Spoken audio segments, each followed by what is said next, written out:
بسم اللہ الرحمن الرحیم نحمدہ ونصلی علی رسولہ الکریم اما بعد۔ پیارے پیارے بچوں، ننھے منھے پھولو، اللہ تعالیٰ آپ سب کو ہمیشہ خوش رکھیں۔ الاحسان اکیڈمی والے چچا کی طرف سے السلام علیکم ورحمۃ اللہ وبرکاتہ۔ پیارے بچوں، آپ نے فلسطین کے مسلمانوں کو دعاؤں میں نہیں بھولنا، ان کے لیے دعا کیا کریں، ہر وقت کیا کریں۔ ہماری کہانی چل رہی ہے مسجد اقصی اور فلسطین، اس کے 3 حصے ہم سن چکے ہیں، آج ہے چوتھا حصہ۔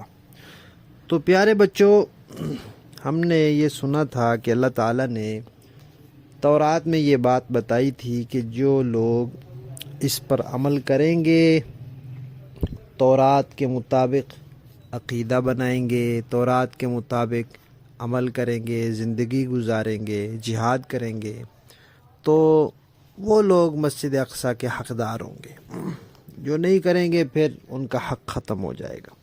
تو پھر اللہ تعالیٰ نے ایک بادشاہ بھیجا جو موسیٰ علیہ السلام کی وفات کے کوئی 1000 سال بعد آیا، بخت نصر۔ اس طرح پھر اور بھی بادشاہ وہاں آتے رہے۔ ایک فارسی بادشاہ آیا، اس نے آ کر ایک دفعہ ان کو واپس آنے کی اجازت دی۔ یہ سارے واپس آ گئے، لیکن ان کی تورات جو کتاب تھی وہ تو سارے نسخے جل گئے تھے، تو اب ان کے پاس کتاب نہیں تھی۔ اس وقت اللہ کے نبی حضرت عزیر علیہ السلام بھی ان کے ساتھ تھے، تو ان کو وہ کتاب یاد تھی۔ جیسے قرآن پاک ہمیں یاد ہوتا ہے نا، تو تورات تو ہر کسی کو یاد نہیں ہوتی تھی، وہ صرف نبیوں کو یاد ہوتی تھی۔ تو انہوں نے پھر وہ ساری کتاب دوبارہ لکھوا دی۔ جب وہ لکھوا دی تو یہودیوں کو پھر سے اپنی کتاب مل گئی۔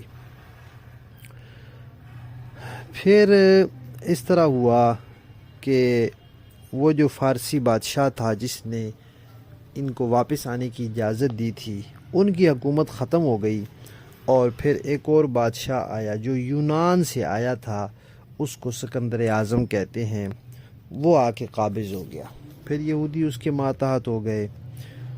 پھر اسی طرح روم کا ایک بادشاہ آیا، پھر اس نے قبضہ کر لیا، تو یہودی پھر اس کے ماتحت ہو گئے۔ لیکن یہ اپنی شرارتوں سے باز نہیں آئے، یہ اللہ تعالیٰ کے حکم نہیں مانتے تھے، یہ سود خوری کرتے تھے، یہ بہت غلط کام کرتے تھے، حتیٰ کہ انہوں نے نبیوں کو بھی شہید کیا۔ حضرت یحییٰ علیہ السلام، حضرت زکریا علیہ السلام، بہت ان کو بھی شہید کیا۔ بڑے انہوں نے غلط کام کیے، اور بہت بڑا غلط کام ایک تو یہ کیا کہ نبیوں کو شہید کیا، اور ایک یہ کہ اپنی کتاب میں اپنی مرضی سے تبدیلیاں کر دی۔ کوئی بات ان کو پسند آ رہی تھی، وہ کتاب میں نہیں لکھی ہوئی تھی، تو اپنی طرف سے لکھ دی، پھر کہتے تھے کہ یہ اللہ نے کہا ہے۔ اور کوئی بات کتاب میں لکھی ہوئی ہوتی تھی اور ان کو اچھی نہیں لگتی تھی تو نکال دیتے تھے، وہاں سے مٹا دیتے تھے، ختم کر دیتے تھے۔ یہ انہوں نے بہت گڑبڑ کی۔ پھر اسی دوران عیسیٰ علیہ السلام پیدا ہوئے۔ جب عیسیٰ علیہ السلام پیدا ہوئے تو پیارے بچوں، آپ کو پتہ ہے عیسیٰ علیہ السلام کو اللہ تعالیٰ نے صرف امی سے پیدا کیا تھا، ان کے ابو تھے ہی کوئی نہیں۔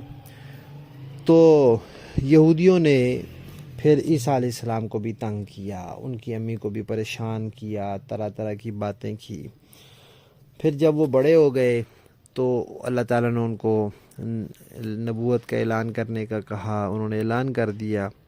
اب عیسائیوں نے جناب عیسیٰ علیہ السلام کو بھی شہید کرنے کی کوشش کی، کہ ان کو پکڑنے کی کوشش کی، لیکن وہ اللہ تعالیٰ نے ان کو آسمان پہ اٹھا لیا، اور یہ کامیاب نہیں ہو سکے، ورنہ ان کا ارادہ تھا کہ عیسیٰ علیہ السلام کو بھی شہید کر دے۔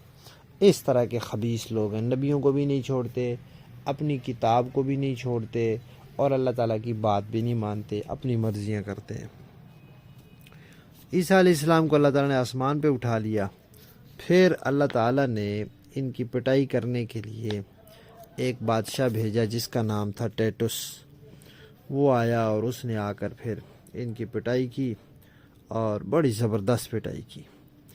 پھر ایک اور بادشاہ آیا، وہ روم کا بادشاہ تھا، تو وہ عیسائی ہو گیا، یعنی اس نے عیسیٰ علیہ السلام کے دین کو قبول کر لیا۔ اس وقت عیسیٰ علیہ السلام کا دین صحیح دین تھا، انجیل ان کی کتاب تھی، وہ صحیح تھی۔ تو وہ جو روم کا بادشاہ آیا، اس نے عیسیٰ علیہ السلام کے دین کو قبول کر لیا، اور جو عیسیٰ علیہ السلام کے ماننے والے تھے وہ یہودیوں کے سخت دشمن تھے، اس لیے کہ وہ کہتے تھے کہ یہ یہودیوں نے ہمارے نبی کو شہید کیا ہے۔ وہ تو یہی کہتے تھے شہید کیا ہے نا، اللہ تعالیٰ نے ہمیں بتایا نا کہ شہید تو نہیں کیا، اللہ تعالیٰ نے ان کو زندہ آسمان پہ اٹھا لیا ہے، لیکن یہودی بھی یہی کہتے تھے کہ ہم نے عیسیٰ کو شہید کر دیا ہے، اور عیسائی بھی یہی کہتے تھے کہ یہودیوں نے ہمارے نبی کو شہید کیا ہے۔ تو اس لیے عیسائیوں کی ان کے ساتھ بہت سخت دشمنی تھی۔ تو وہ بادشاہ جب عیسائی ہو گیا تو اس کی بھی یہودیوں سے دشمنی ہو گئی، اس نے پھر کہا کہ جہاں عیسائی یہ یہودی نظر آئے نا وہاں ان کی پٹائی کرو۔ وہ پھر بادشاہ تھا، بادشاہوں کی طرف سے پھر بات چلتی ہے، تو اس طرح پھر یہودیوں کی ہر جگہ پٹائی ہونے لگی، اور یہ پھر وہاں سے نکل کے چلے گئے۔ پھر کیا ہوا، پھر انشاءاللہ ہم کہانی کے اگلے حصے میں سنیں گے۔ ہماری کہانی مسجد اقصی اور فلسطین کا چوتھا حصہ ختم۔